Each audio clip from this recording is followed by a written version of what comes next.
Born in Texas and raised in Salt Lake City, the self-made entrepreneur, Salt Lake Texan, has been making waves in the city since his inception in the early 2010s. His infectious, positive energy, paired with his compelling story, has transformed him into the visual artist and musical powerhouse that we all respect and know. Salt Lake Texan. This is his story.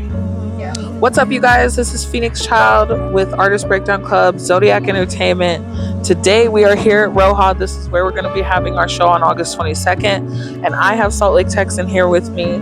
This is Salt Lake Texan's first time on Artist Breakdown Club. How are you today? I'm amazing. How are you doing today? Good. I'm excited that you're here. I'm happy that you are going to be a part of this. Thank you. Thank you for having me. Thank you for making the effort to be here. You know, I know that artists are busy, Kay. We have like 4 jobs, low-key. This is all a lot. Like, it's a lot to make this shit happen. So I appreciate you being here. I know you said you're going to go do a music video after this. So the grind really does not stop. Okay? Never stops. So, Salt Lake Texan, me and you are still getting to know each other. So I guess my first question for you is, how long have you been in Utah and what brought you to Utah? So my family moved out here New Year's, New Year's 2014. Like, it was literally the 31st or the 1st of 2014. And then I left, joined the Army in 2017. Was gone for a few years. Shit happened. Got medically discharged. And when I got out, came back to Utah because all I could do was talk about Utah. And I love that I'm from Texas, but I was stationed in Texas, and I'm like, Utah. But then I come to Utah, and I'm all Texas. So I love where I'm from, but I love where I'm at, and that's how I became Salt Lake Texan. You know, I got to intertwine both. I love Houston. That's where I'm from. A-Town represent. But I love Salt Lake City. It's beautiful. It's peaceful. The weather's nice. The food's alright, but I mean... Oh, you need to go to some better places. Oh, trust me. But you know what I mean? Like, they're like... I'll take you to some places. Please. Hey, I will take you to some places. Hey, I'm down for Utah, that. I feel like Salt Lake has pretty decent food. I feel like, obviously, in other states, there's probably a lot of cool shit going on. Oh, yeah. But the more that we become like a tourist attraction, the better food we get. And that's what I like, is like diversity. Yeah. And Utah is really starting to expand.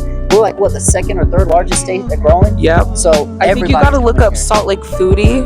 I'm going to put his Instagram in the comments, but Salt Lake Foodie is the guy that I follow that shows me all the dope ass places that even me as a cook for 10 years, I still don't know. Okay, well, you better put me on game. Come on, Salt Lake Foodie. You got to put me on. So I guess that was my next question, was how you got your name, Salt Lake Texan. Was there anything else that inspired that, or was it just more like what you just said? I was trying to figure out how I was going to name myself. I was like, what would I do? And I was like, I could not figure it out. And then I was just like, okay, what do I love? And I was like, well, I love Texas. And then I was like, yeah, but I also like Utah. And I'm like, well, how do I mix the two? And then I was doing something. I was on my computer and it said Salt Lake City. And I was like, wait a second. I was like, Texan. I was like, Salt Lake, Texas. And I was like, no, that doesn't sound right. And I was like, well, I got to do something to intertwine. I was like, Houston's Lake City and all that. Like, it just wasn't working. I was like, I was trying to do something. And then Salt Lake, Texan. I was like, oh, Salt Lake, Texan. I was like, no, that's smooth. That works. And it just, from there it started, and that was it. That's dope. Salt Lake Texan. I've been curious because I feel like I saw you around. I know I definitely had heard about you from Tristan, and I just wanted to get to know you. So when you came to that showcase, I was like, this is perfect right now. And now that you're on my show, this is even better because now I get to pick your brain. So I'm here for it. When did you start doing music, and what inspired you to get involved in hip-hop specifically? All right, so I always brag because I have to. So my cousin Fabian, shout out No Key Soise. He's a Billboard producer, and he's a phenomenal rapper. And he inspired me at a young age because I always wanted drums. I got ADHD. I was that trouble kid in school. I'd always get sent out of class, or I was in a detention class. Like, I was always tapping and drumming. And so my parents, I said I wanted drums, and my mom's like, no, and got me a guitar. But I would always hear things in my head, and I could play it. I don't know strings, I don't know notes, but I can hear it, and I can bring it to life. And then, crazy. And then from there, I just kept doing guitar. And then 7th grade, I got to play in front of like 3,000 people in middle school. Damn. And I'm like this little 4'5" red mohawk, and I was in like the rock phase. but I always rapped. But none of my friends took me serious and like, nah. But I was like, no, I like to rap because my cousin, he's a phenomenal rapper, and like he's worked with some of the biggest artists in Texas, and so he inspired me on that route. And I still to this day play his music, and that's how it all started with the whole, I guess you could say, hip hop. And then once, you know, high school, moving to Utah, I got in a lot of trouble when I moved out here, to be honest with you. My mom moved us to Utah because of the things that were happening in Houston and everything, and I got in more trouble out here, is the best way to put it. And so I joined the Army to get myself straight, and that didn't work, and still it was messing up. I got out, and one of the cops knew me, and he's like, how you join the Army and you'll get out to be doing the same shit? And I'm like, damn. But through there, I really struggled with addiction, and I've kind of struggled with it almost my whole life, but it was really worse at this time. But I started going on the streets, and I was rapping to like homeless veterans and everything, and people were crying and hugging me, and I was like, okay, I'm gonna try something with this, and just kept rapping and posting myself online, and from there it just took off, and I've just been chasing it. That's amazing. I feel like one thing that I appreciate about you and what I notice is that you have a lot of support. Like when you dropped some video, like it was a few weeks ago. It was right after I saw you at Roha that first time. And it was just endless. Like you had people sharing the fuck out of that video. And I think it's amazing. I was honestly, I'll be honest with you, I was really blown away. I was not expecting that support. So I know which one you're talking about. I did a open verse for Jam Wayne, and it got like 15,000 views. And it blew up, and I was not expecting that, because most of my videos I just get like 30, 60 likes and like a few comments, you know. But then on top of that, with that, you know, I'll be honest, I always think my friends and family don't support me like that. And I can't believe I forgot his name, but there's a producer out here, and he's from California. We met actually at the Kickback at Hive Minded, right? Okay. And when we were hanging out again, we all had like this little group thing, and he goes, I know your cousin. I was like, what? He goes, Courtney. He goes, bro, she was talking about my cousin Salt Lake Texan. And I'm like, dude, I don't even talk to her. I don't have her on any social media, but she was putting my name out there like, yo, my cousin, he's an independent artist. He's really good. Check him out. His name's Salt Lake Texan. And then we connected. He's like, yeah, I know him. Isn't that funny how that works? I have traditionalist Muslim parents, and my mom does the same thing. She will get on, especially the live stream battles for Mic Masters, like when we have live stream meetups. The 2 times that I've been on, she's gotten on there and talked massive shit. And I'm like, you don't come to any of my shows, but here you are in the comments being a warrior right now. Like, but I love it. Because I'm like, I have somebody down to do that for me. It's my mom, but she will never pull up. You know, she'll never pull up. I felt that, man. I was my first show in Utah, I played at the Complex. Okay. And when I was for who? I opened up for Little Weirdo. Okay. And so when I was there, I was telling my parents, I was like, yo, I love y'all to be here.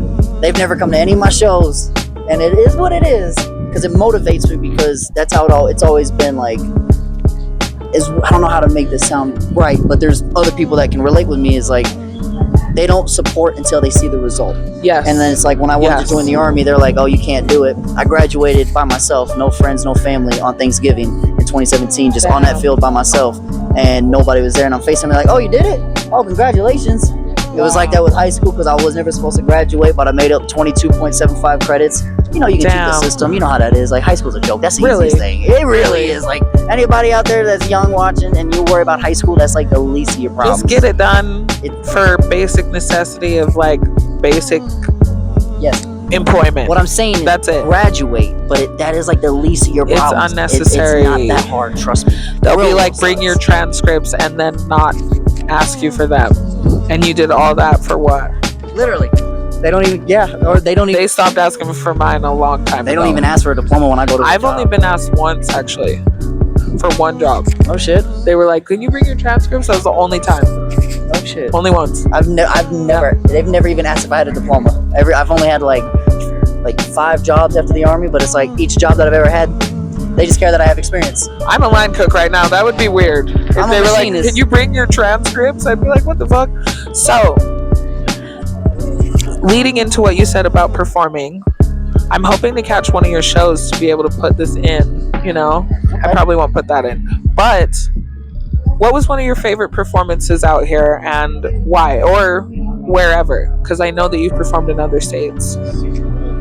Favorite show? Man, honestly, when I got to go to Texas and I did for that Mexican OT, that was a different level. Being able to see him and open up. So it was a contest, but when you think about it, it was still opening act because everybody was opening, and then he came on. So I was still an opening act, That's even though I opening. didn't win the contest. Yeah. I was still an opening act. My favorite part too is my man Bam. He was the last one to go up. He was the only person that really talked to me. He came up to me. I was like, "Hey, bro, when do you go?" And he's like, "I'm last." I'm like, "Hey, bro, they saved the best for last. Kill that shit." And he won the competition. That's And so that's something that I was like, "Hey, but that was like they saved the best for last. But it's that. It's like, even when I don't win, I'm always supportive of the winners, because it's like, all right, look, just because I didn't win doesn't mean I'm not going to win in the future, and you learn from your losses. And on top of that, it's just because somebody is eating doesn't mean you're not going to eat. We're all in this long line of a buffet ready to eat. And just because I see somebody else, it's like, oh, well, how long have they been putting in that work? How long have they been doing this? I can't be mad that somebody's at the front of the line when they've been putting in that work to get there. I showed up late. They said, hey, the doors open at 6. I got there at 7:30. So I can't complain. But guess what? Then along the way, they're like, oh, Salt Lake Texan? Oh, bro, you're supposed to be up here. We didn't know you were on an RSVP. And the next thing you know, the whole team, and they're like, oh, there you are, bro. Wait. Man, I was in line. And the whole time it was no consistency, no discipline, letting drugs and other stuff get involved and block my goals. But now I'm sober and I've been able to focus and do better. I'm able to elevate. And so my goal is just to inspire and motivate, to show people like, hey, you can chase your dreams. You know what? And I feel like your general attitude towards music and artistry is something that I feel like we need a lot more of. I feel like in Salt Lake, we're kind of getting to a redundancy where it's like everybody's just doing shows and you're seeing a lot of the same people pop out, and it happens with each generation that passes, honestly. Like, you've seen it before with, I'm not going to name artists, but everybody knows who they are. People you see at every single show. That's what I'm talking about. It gets boring. I'm not even talking shit. I'm just saying, like, we need to open the door for more artists to be able to perform, and it's that attitude and that of support. Oh yeah. And that energy of like just giving a fuck that we need to see more of. So I appreciate that, and I feel like that is why my energy has been drawn towards you to put you on this event. There we go. Because I felt that support from you, even just in the few interactions that we've had. Yes, ma'am. So I'm excited to have you. I think that it would be a blessing to be able to do a show outside of Salt Lake, but I could only imagine what it feels like to move from your hometown and then be able to go back there for an event as a reinvented artist. That was the craziest. I'm not even gonna lie. Everybody was like, are you shitting me? No way. And I'm like, nah, look. And so that's why I was like, I just unpinned it because I'm like, I don't need that on my profile. But everybody, when you go to my profile, you'd see me, and you would see when you swipe right, it'd be that Mexican OT, and it was like, yo, it's a contest, this and that. I'm like, but I still got to open up for him. I don't care if I lost the contest, bro. I still got to go and open for that Mexican OT. That's amazing. And so for me, that was like the highlight. And some people were like, well, it wasn't open. It's like, bro, I still went out there. I met people, I networked, I connected, and I got so much love and support out there. Everybody was constantly just, hey, bro, keep going. You drove all the way down here.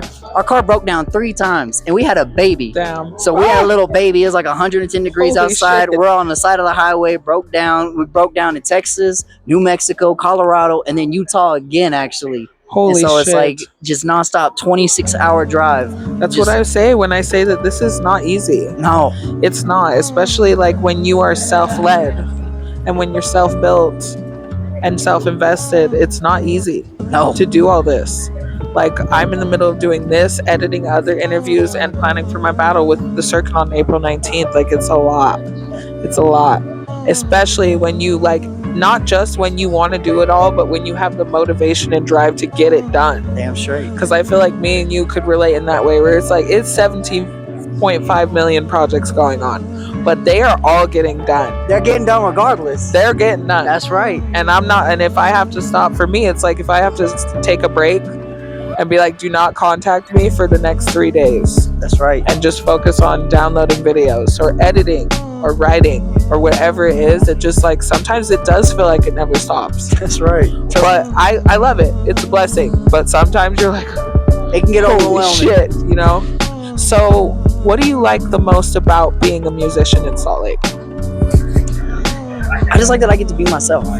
I feel like music is the only time where I'm genuinely myself, because I'll be honest, growing up, I didn't know who I was because I was a kid that never fit in no matter what school I went to, no matter where I went. I was always, you're annoying, you're loud, you're crazy, you're obnoxious, or whatever it was. I was too much ADHD, and so it's like, I didn't fit in. And like, I stuck out like a sore thumb, even when I didn't want to. And then I just realized I'm different, but in a good way. And so now I've learned to accept that and just take my craft and my music. I'm storytelling. Almost every single song I make, whether it's I'm telling my story or somebody else's story, I like to be conscious and I like to express myself. So my music is me being my most vulnerable. You know, a lot of people rap about the same shit and that we always hear or whatever it is. And I'm not hating on those artists because, hey, sometimes it's a banger. But at the same time, it's like, I want to really connect with somebody. I want to know who you are. What's your story? What's your pain? Who are you? This is who I am, you know? And so if I can just put myself out there and make myself vulnerable, I attract my crowd. And being a barber, I don't even make money being a barber.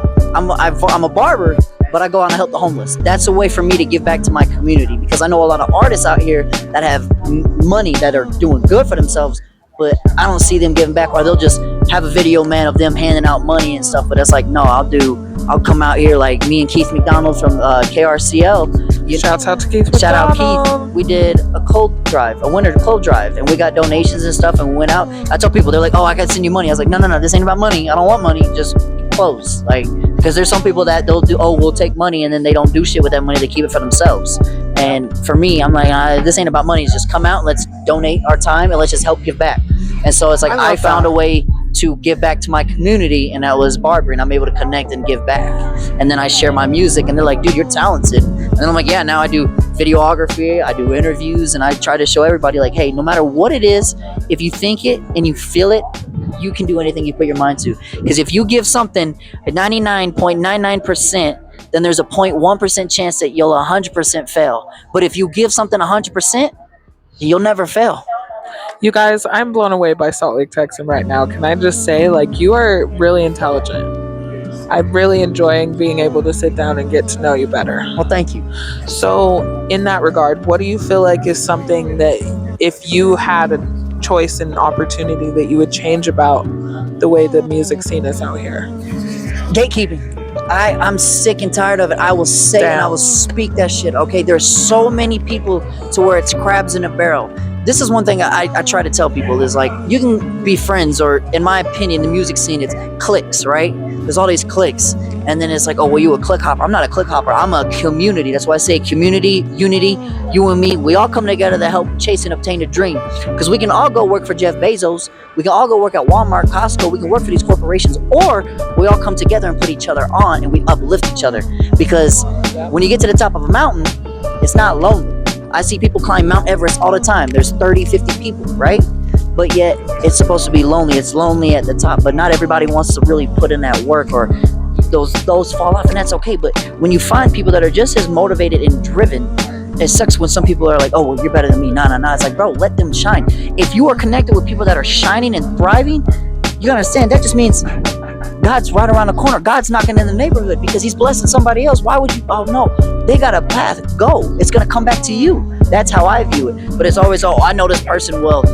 Somebody has to vouch for you in order for that person to talk to you, whether it's a radio station or a podcast. You got to have somebody that has to vouch for you, like, hey, he's a good dude. They can see that you're a good dude. They can see that you're a good artist. They can see that you give back to your community and all this stuff, and you don't do it to, hey guys, look what I do. It's no, this is genuinely who you are, but you have to have somebody vouch for you. And that's facts. But that's not even in Utah. That's just the music industry in general. And it's just, I think that's bullshit. Yes. Like, it shouldn't be that way. It just, let's all come together and let's help each other out.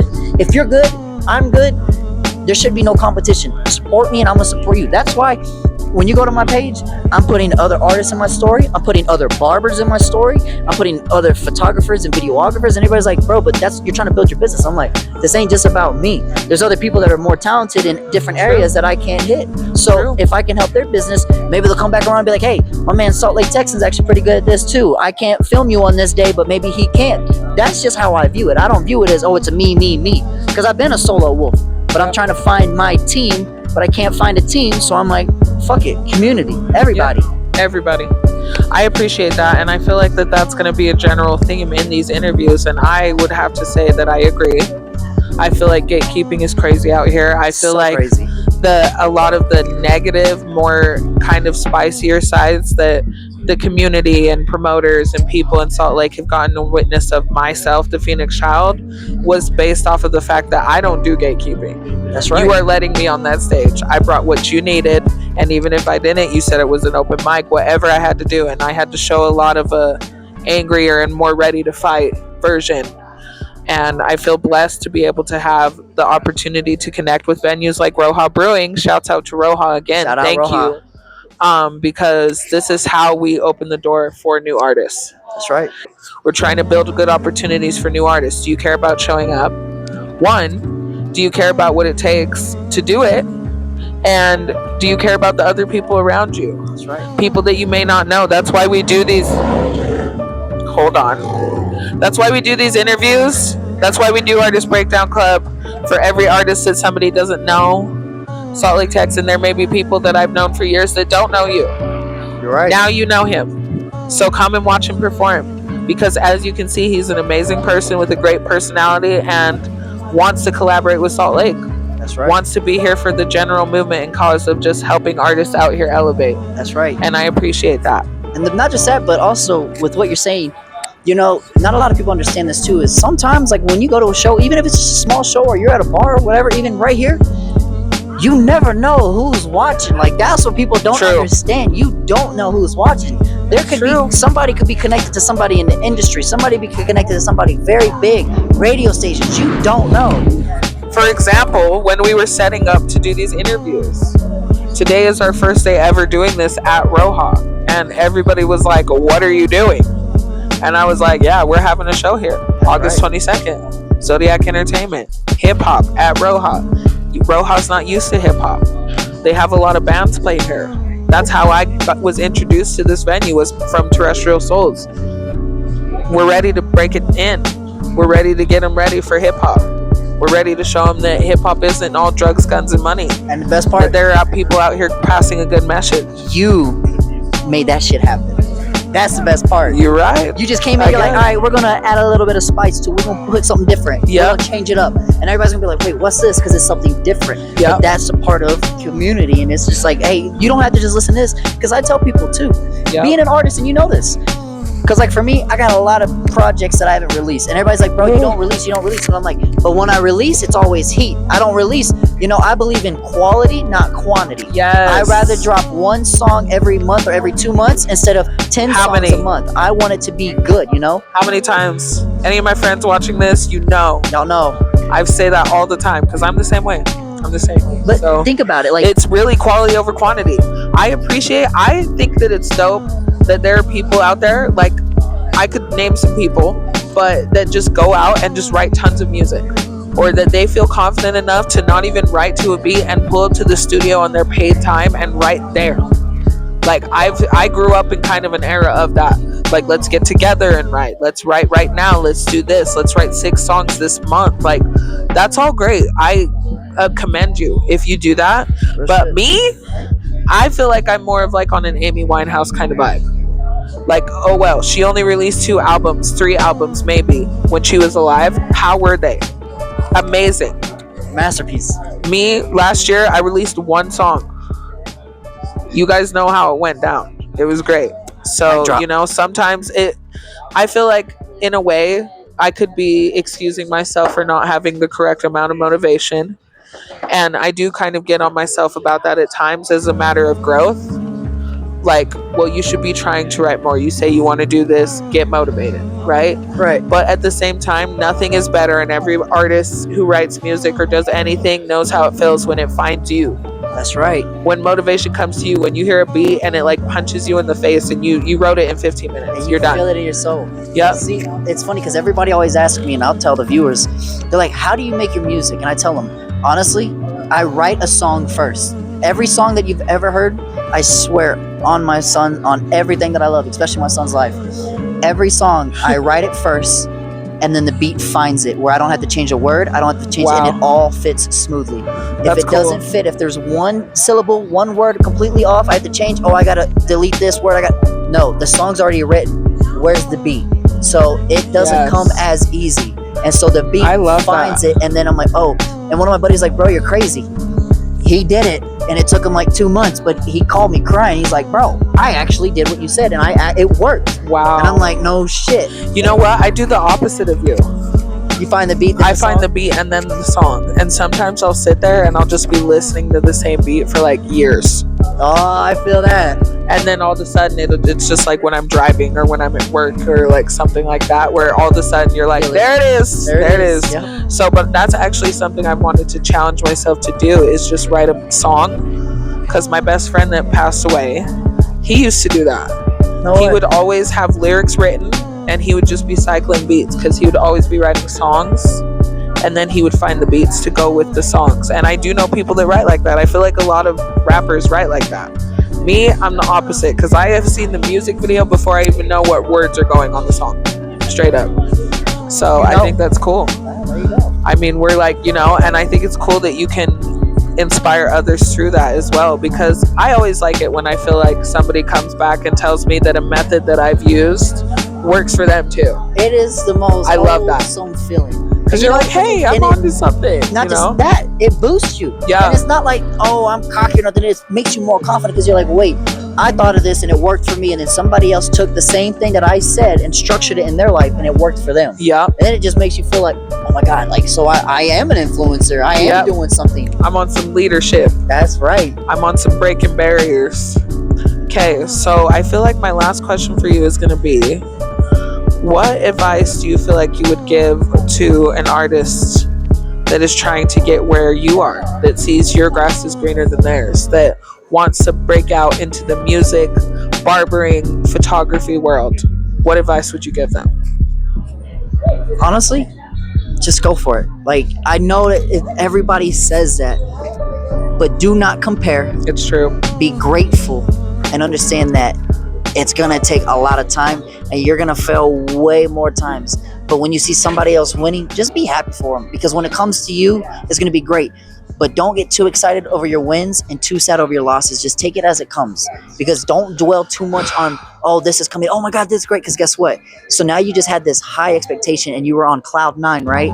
And then your next show, you fucking flopped. And now you're just at the lowest of lows. And this is bound. It's just, everything's all over the place. Life is like a heartbeat. You're gonna have your sporadic ups and your sporadic downs. That's just life. If life was normal, you're just gonna be flat. And that's flatline, which means you're dead. You don't want to be dead. So you're gonna have great successes and you're gonna have terrible failures. But as long as you can persevere and you're resilient and you genuinely believe and you tell yourself every day and you feel it in your heart and your soul, when everybody says you're crazy, you're stupid, you're dumb, why would you do this? Once you put yourself out there, things are gonna start happening, and then you're gonna have a resume and you'll be like, yeah, but look what I did. I didn't make excuses, I execute. So there's two ways you can do it. You can either make excuses or you can execute. So just chase your dreams, but don't chase, because chasing doesn't get you anywhere. Look at police chases. Sometimes a culprit gets away, especially if they in a Hellcat. So obtain it, don't chase it. That was amazing. I feel like, on a side note, you should start making inspirational quotes. I've always said I wanted. My dad asked me after I got out of the military, he said, if there's anything you could do in this world, what would you do? And I was delusional, and I was like, I want to be a motivational speaker. My dad's like, you were the biggest fuck up and failure. That's the last thing you could be. So I turned to music, and I started telling my stuff. But I do this nonstop. This is what I do for the homeless. When I cut hair, I'm motivational. I'm trying to inspire. Wow. I'm trying to just be the change that I've been in that position, and I know what it's like. Because when I was on the streets, when I was on drugs, all my friends laughed at me. Then I turned my life around, bought my dream truck, pimped it out and did everything, and life was going great before everything fell down. I just sold it not too long ago because everybody's like, oh, you think you made it because you done this? And I was like, no. When I was a nobody gave a shit and everybody laughed, but I turned my life around and I started doing good. Then you want to hate on me?